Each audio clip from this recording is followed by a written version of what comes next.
Hi, this is Dr. Stephanie Wautier, and I'm the host of Conversations with a Chiropractor. This is not a health how-to, but rather a conversation with some amazing people I've had the pleasure of being with on my journey of life. Think of it more like Tuesdays with Maury, a fireside chat, or chicken soup for the soul. Grab a cup of coffee, sit back, and enjoy this conversation with a chiropractor.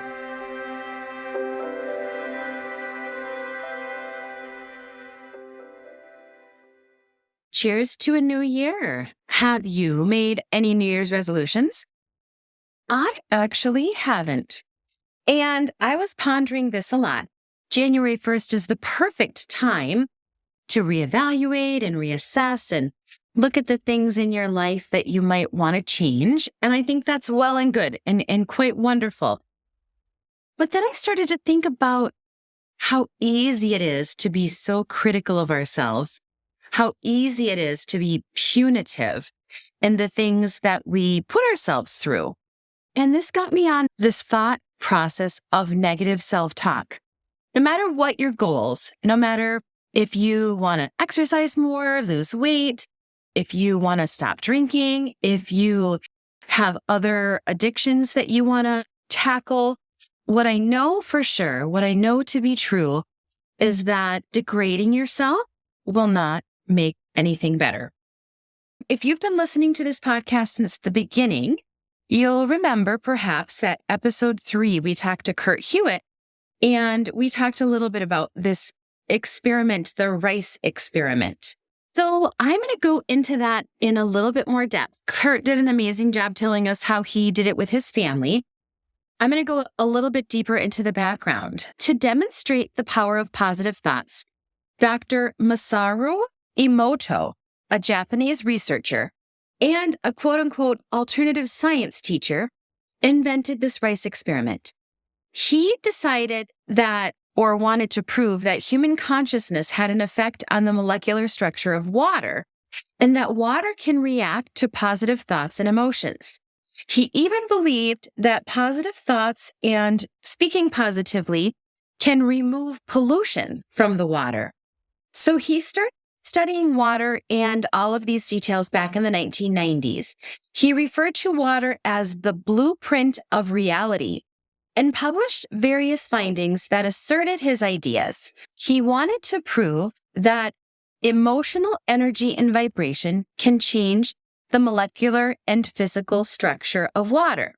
If you are curious to dive a little deeper into this topic, there's actually a 2004 movie called What the Bleep Do We Know? So let's go back to the rice experiment. So what is the rice experiment and what was it supposed to prove to us?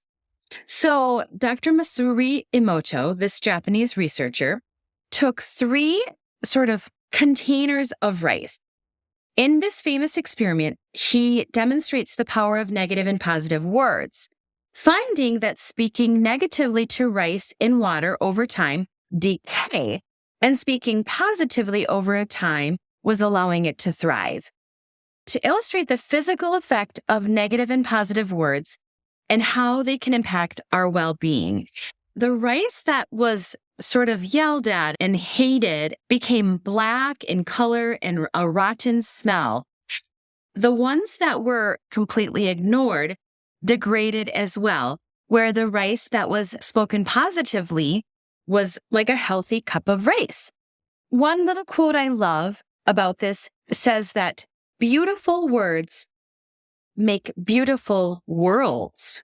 Now, many people might not believe or buy into this whole rice experiment or speaking positively or the change that can occur to water. So if you aren't going to go all the way there to that point, let's bring up some very, very well-known medical system like Mayo Clinic. Mayo Clinic has a great article about negative and positive self-talk, and I'm going to read a little bit of it to you right now. So this is from the Mayo Clinic. Positive thinking doesn't mean that you ignore life's less pleasant situations. Positive thinking just means that you approach unpleasantness in a more positive and productive way. You think the best is going to happen, not the worst. Positive thinking often starts with positive self-talk.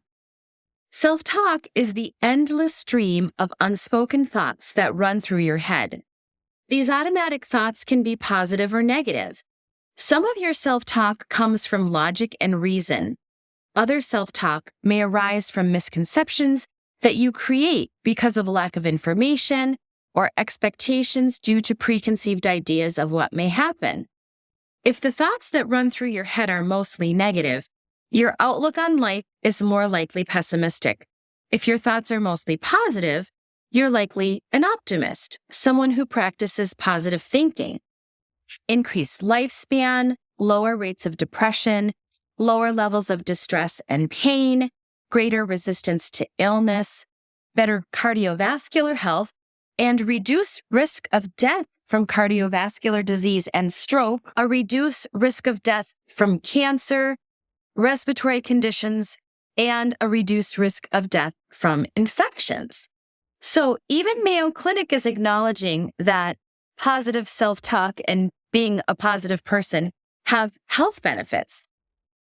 If you are not sure if your self-talk is positive or negative, Mayo Clinic goes on to say, here are some common forms of negative self-talk. Filtering. This is when you magnify the negative aspects of a situation and you filter out all the positive ones. For example, you had a great day at work. You completed your tasks ahead of time. You were complimented for doing a speedy job.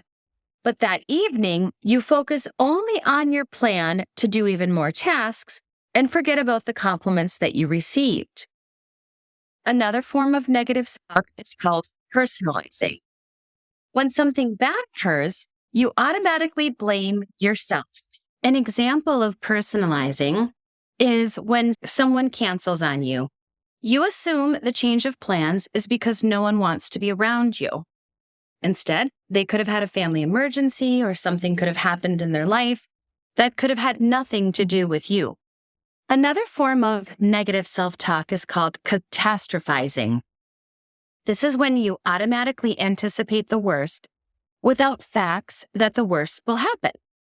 The drive-thru coffee shop gets your order wrong, and then you think the rest of your day will be a disaster.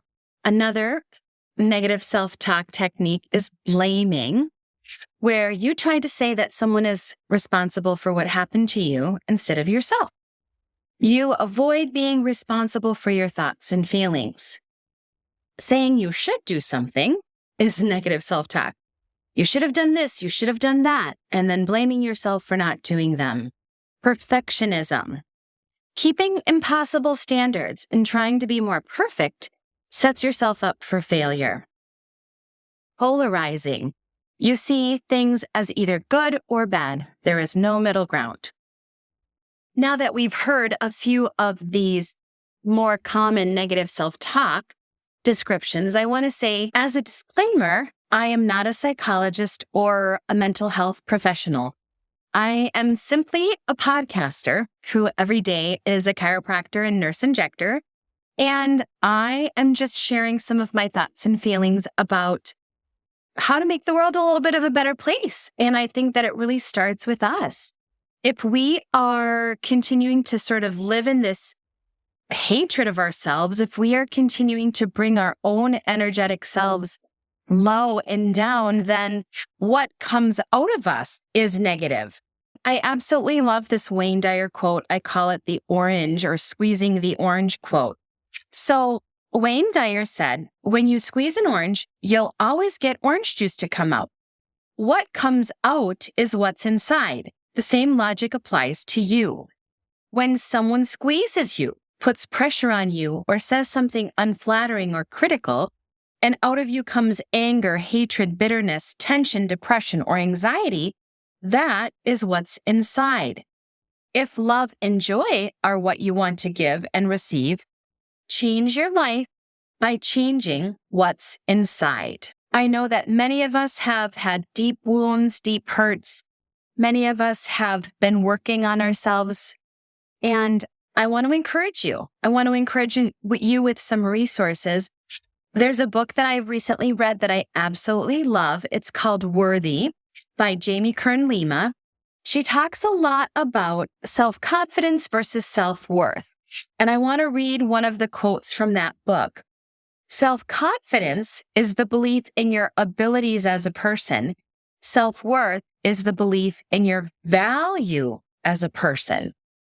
Another quote from Jamie's book, self-worth is the internal, deep-rooted belief that you are enough and worthy of love and belonging just as you are.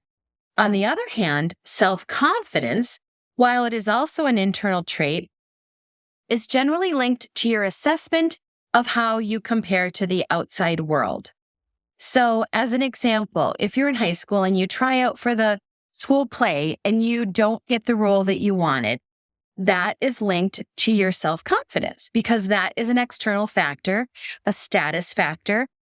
I think that we need to so focus on being human being and not human doings and remove a little bit of that ego, status, assessment, what people say is keeping up with the Joneses, because that unfortunately probably is going to lead to some negative self-talk and some self-criticism that isn't always helpful or beneficial. And I think that we start in ourselves, and that does create a better world, a more beautiful world. I'm going to give you another quote from the Jamie Kern Lima book. I believe passionately that we're responsible for the energy we bring into any room. And I also believe we can allow ourselves to live in our full, true emotions, no matter how horrible they feel, and still show up with love at the same time. When our intentions are based in love, it doesn't mean we won't have the same wide range of emotions as anyone else. It just means that we accept and process them and share them in a way that doesn't project pain and hurt onto others. This is something I've said to my patients, to different folks. I don't watch the news very much. I try to really protect my own energy so that I'm not bringing anything negative into the healing space that is my adjusting room. Maybe I don't always succeed, but that is my intention. Some people might call this a little bit of pop psychology, and I agree. I am not an expert in psychology. I'm not a psychologist, but I do want to share a few little things, a few little tricks. If you are caught up in this negative self-talk, you really have to focus on changing that, bringing positive self-talk into your world, into your life. Do you not know where to start? Jump on Pinterest. Pinterest is an amazingly great free resource, and I simply searched, positive affirmations or positive quotes, and I'm going to read some of them to you. I believe the power of life and death is in the tongue, and speaking things out loud creates like a stronger, energetic, spiritual impact. So I am encouraging you as you're listening, maybe, or you can make your own little poster for your bathroom to say these out loud. So here are just some very general positive affirmations that I found on Pinterest. I am worthy of love and happiness. I believe in my abilities and I express my true self with ease. I am grateful for the wonderful things in my life. I deserve to take time for myself every day. I am resilient, strong, and brave. I trust myself and my intuition. I am proud of all my achievements, big and small. I am becoming a better version of myself every day. I am deserving of respect and kindness. I choose to focus on the positive aspects of my life. I am surrounded by love and support. I embrace change and welcome new opportunities. I forgive myself for past mistakes and I've learned from them. I am in control of and action. I radiate confidence and positivity. I am capable of achieving my goals. I am at peace with who I am. I nourish my body, mind, and spirit. I am a source of inspiration for others. I choose to be happy right now. I am constantly growing and evolving. I honor my needs and I take care of myself. I am grateful for my unique talents and abilities. I am worthy of success, abundance. I am enough just as I am. And that is my message to you today. If you're listening, I want you to know that you are enveloped in love. You are enough just as you are today. No matter what the scale says, no matter your mistakes, you are worthy of love. God doesn't make junk, and He made you.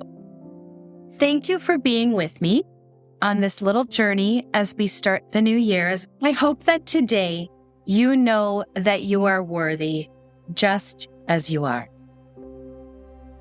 Thank you so much for listening. If you've enjoyed this podcast, would you please rate it, review it, like, or subscribe? You can find me on social media at wautierwellness.com, Dr. Stephanie Wautier on Instagram, or Wautier Wellness Chiropractic and Massage on Facebook. And I'm so curious where your next conversation will take you.